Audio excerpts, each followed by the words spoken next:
Hai Sobat Eksis, apa kabar semuanya? Kakak harap kalian selalu dalam keadaan baik-baik aja ya. Perkenalkan, nama kakak Wida, kakak adalah tutor matematika dari Bimbel Eksis. Nah, pada video pembelajaran kali ini, kakak akan membahas soal-soal TPS UTBK bagian pengetahuan kuantitatif. Oke, kita langsung aja ke nomor 1. Nah, di nomor 1 ini diketahui satu segitiga luasnya 200 cm persegi. Jika tingginya bertambah 25% dari tinggi awal berarti ya, dan alasnya juga bertambah 20%, maka luasnya menjadi... Oke, kita identifikasi soal dulu ya. Berarti diketahui luas segitiga awalnya 200 cm persegi. Nah, tinggi awal kita tulis T aja, alas awal kita tulis A. Nah, di sini diketahui jika tingginya bertambah 25%, berarti tinggi yang kedua itu sama aja tinggi awal ditambah 0,25 tinggi awal. Ini kita rubah ya, 25% itu jadi 0,25, 20% jadi 0,2. Oke, berarti tinggi 2-nya adalah 1,25 tinggi awal. Nah, untuk alas yang pertambahannya berarti A ditambah 0,2, tinggi 0,2 alasnya, berarti alas yang kedua ini 1,2 alas yang pertama. Oke, kita langsung aja. Berarti luas segitiga yang kedua itu kan setengah kali A2 kali T2 ya. Oke, jadinya setengah A2 tadi ini kan 1,2A, T2 1,25 T. Oke, ini kalau dikalikan hasilnya 1,5 dikali setengah di sini A dikali T. Nah, setengah kali alas kali tinggi ini tuh kan luas segitiga awal ya, 200. Atau kita nggak usah tulis aja, kita tulis kayak gini. Nah, berarti luas segitiga yang kedua ini adalah 1,5 dari luas segitiga awal. Atau kita pecah nih. Ini kan sama aja 1 ditambah 0,5 luas segitiga awal ya. Nah, ini kalian kali pelangi, jadi hasilnya luas segitiga awal ditambah 0,5 luas segitiga awal. Nah, jadi luas segitiga akhir ini adalah luas segitiga awal ditambah 0,5 luas segitiga awal. Berarti pertambahan luasnya adalah 0,5. Atau kalau kita bentuk dalam persenan itu 50%. Jadi jawabannya adalah yang C, bertambah 50%. Oke, soal yang kedua. Jika P sama dengan 2B-5 dan Q sama dengan A plus 3 dengan A lebih dari 0, ini berarti bilangan positif, dan B-nya juga lebih dari 0, maka nilai P plus 2Q min 1 adalah...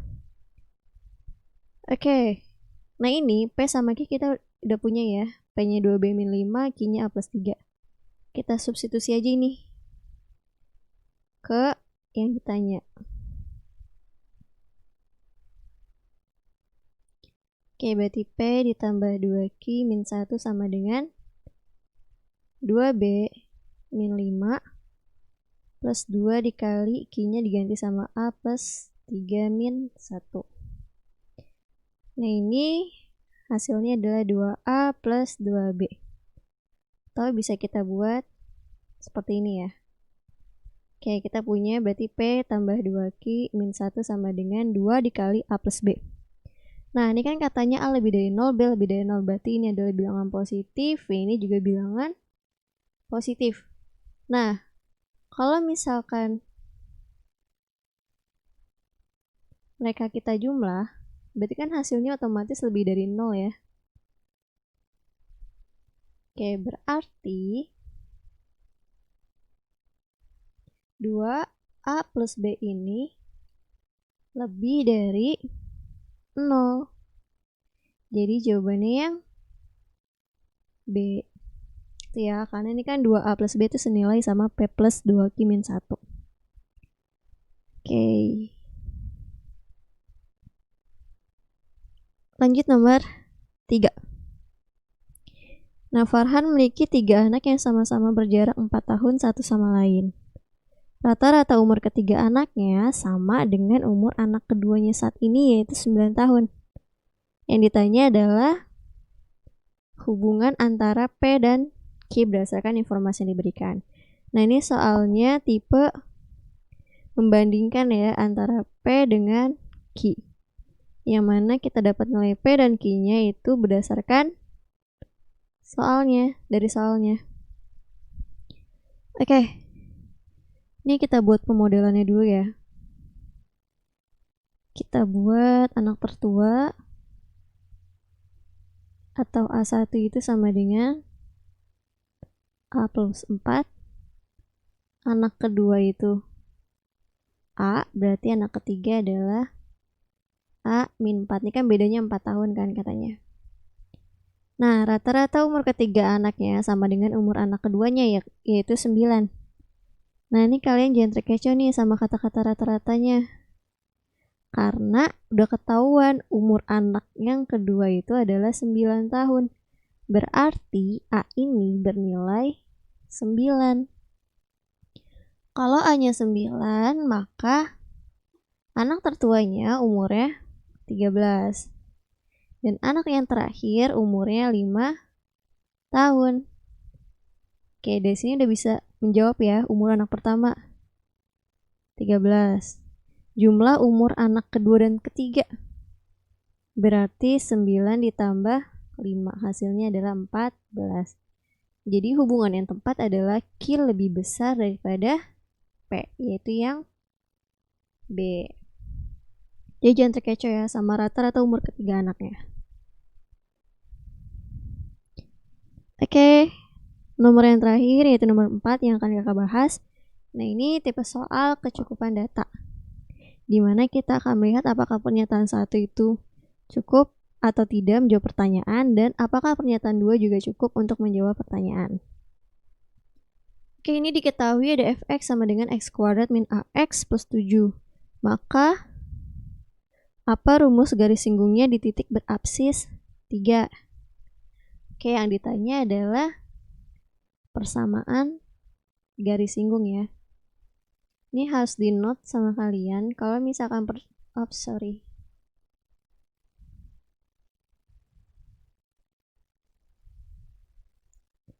Ini harus di note sama kalian kalau persamaan garis singgung itu adalah Y min Y1 sama dengan M X min X1. Oke, jadi untuk mencari garis singgung kita butuh X1-nya, kita butuh gradien, dan kita butuh Y1. Nah, kebetulan ini udah ketahuan ya, berabsis 3 berarti dia X1-nya. Berarti yang perlu kita cari adalah M dan Y1. Oke, kita periksa sekarang pernyataan 1. Cek pernyataan 1. Diketahui F3 sama dengan 1. Nah, dari sini aja kita udah bisa dapat A ya, dan kita udah bisa dapat Y1. Kenapa? Karena Y1 ini didapatkan dari X1 disubstitusi ke fungsinya. Oke, berarti nilai Y1-nya udah ketahuan sama dengan 1. Nah, buat cari gradiennya kita butuh A.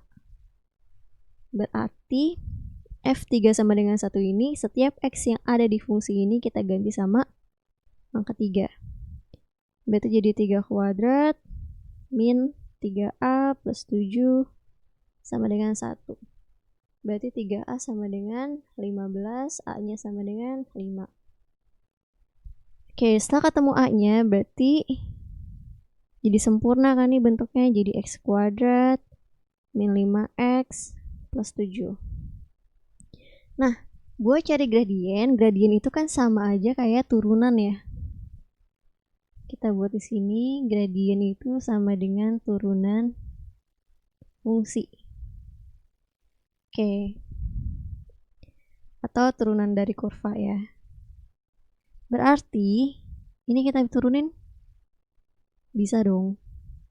Jadinya 2x min 5. Berarti sama aja M sama dengan 2x min 5. Nah, gradiennya saat X-nya 3. Ini kan absisnya 3 ya. Berarti 6 dikurang 5 sama dengan 1. Ketemu semua yang kita butuhkan. X1-nya udah ketemu. Oke, kita buat kesimpulan ya. Jadi X1-nya adalah 3. Y1-nya 1. Gradiennya 1. Berarti yang diketahui ini udah bisa langsung kita input ke rumus persamaan garis singgung. Nah, ini nggak usah kalian hitung ya, karena udah pasti ada hasilnya, udah pasti ketemu. Berarti pernyataan 1 aja cukup nih, tapi kita nggak tahu pernyataan 2 gimana, makanya kita cek juga pernyataan 2. Pernyataan 2, diketahui gradien garis singgungnya adalah 1. Diketahui M-nya adalah 1. Oke, kan tadi kakak bilang kalau misalkan gradien itu sama dengan turunan kurva ya, atau turunan fungsi ini. Berarti fungsi yang belum lengkap ini, yang masih ada A-nya, kita turuni nih. Berarti kan kita buat sini dulu ya. Fx sama dengan x kuadrat min ax plus 7. Berarti ini turunannya adalah 2x min a sama dengan 1.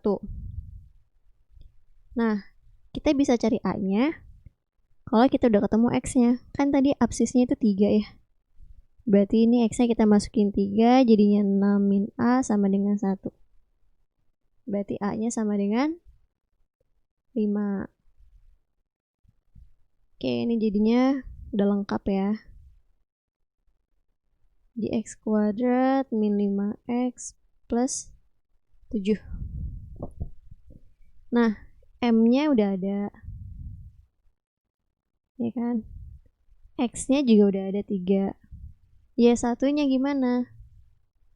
Nah, Y1 didapat dari absis 3 ini, X3 ini kita masukin ke fungsinya. Berarti kan jadi 3 kuadrat min 5 kali 3 ditambah 7. Berarti kan sama aja 9 min 15 ditambah 7. Hasilnya adalah 1. Berarti ini adalah Y1. Oke, udah lengkap juga kan? Berarti M-nya sama dengan 1, X1-nya sama dengan 3, dan Y1-nya sama dengan 1. Nah, yang diketahui ini bisa kita input juga ke rumus persamaan garis singgung. Nah, ini nggak usah kalian hitung karena buang-buang waktu, wasting time ya. Oke, berarti pernyataan 2 juga cukup dong buat jawab pertanyaan. Nah, jadi kesimpulannya adalah pernyataan 1 cukup untuk menjawab pertanyaan, dan pernyataan 2 juga cukup. So, jawabannya adalah yang D. Oke, ini nomor terakhir. Ini adalah soal tipe memilih pernyataan yang benar. Nah, ini untuk latihan kalian di rumah ya. Oke, sekian video pembelajaran kali ini. Semoga bermanfaat ya. Terima kasih.